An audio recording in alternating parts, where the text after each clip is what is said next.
চলো বন্ধুরা, পিসির বাড়িতে তৃতীয় দিন আমি কি করলাম সেটাই তোমাদের সাথে শেয়ার করব আজকে। তো দেখো, ঘুম থেকে ওঠেই আর কোনো কথা নেই, সোজা চলে যাচ্ছে লঙ্কা খেতে। পিসা সকালেই চলে গেছে, আর দেখো লিপি দিদি আর সোনালি দিদি ছিল বাড়িতে। এখন আমরা তিনজন মিলেই চলে যাচ্ছি খেতে। তো চলো দেখতে থাকো পুরো ভিডিওটা। দেখো দেখতে দেখতে কিন্তু চলে এসেছে খেতে।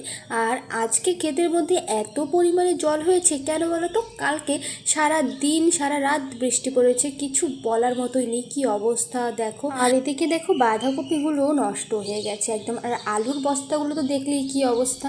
আর এটা হচ্ছে পিসিদের রসুন ক্ষেত, হ্যাঁ এটা হচ্ছে রসুন ক্ষেত, আর এটা হচ্ছে লঙ্কা ক্ষেত। আর দেখো ওদিকে দিদি আর পিসি সবাই এখানে লঙ্কা তুলতে ব্যস্ত। এখন আমরাও লঙ্কা তোলা শুরু করে দেবো। তো চলো বন্ধুরা। আর দেখো এখানে লঙ্কা তোলা শেষ হয়ে যাওয়ার পর এখন কিন্তু পুরো রোদ আকাশে।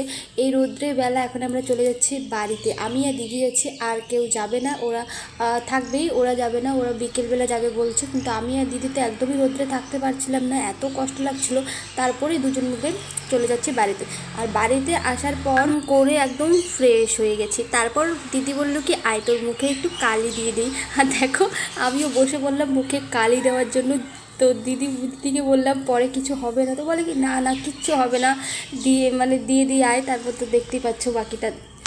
দিদিও দিয়েছে, দিদিকে বললাম ক্যামেরার সামনে আসতে, কিন্তু দিদি কিছুতেই আসতে পারছে না, ও খুব লজ্জা পাচ্ছিল। কিন্তু আমি তো নিয়ে আসবই, তাই যখন দেওয়া হয়ে গেছে তারপর একটু সময়ের জন্য ওকে ক্যামেরার সামনে নিয়ে এসেছি, কিন্তু ও একদম হেসে পাগল হয়ে গেছে।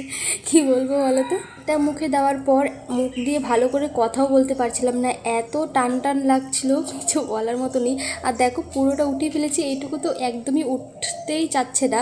তারপর অনেক কষ্ট করে উঠিয়ে ফেলার পর ফ্রেশ হয়ে এখন আবার চলে যাচ্ছি লঙ্কা খেতে। তো চলো বন্ধুরা, আজকের মতো ভিডিওটা এখানেই শেষ করছি, টাটা।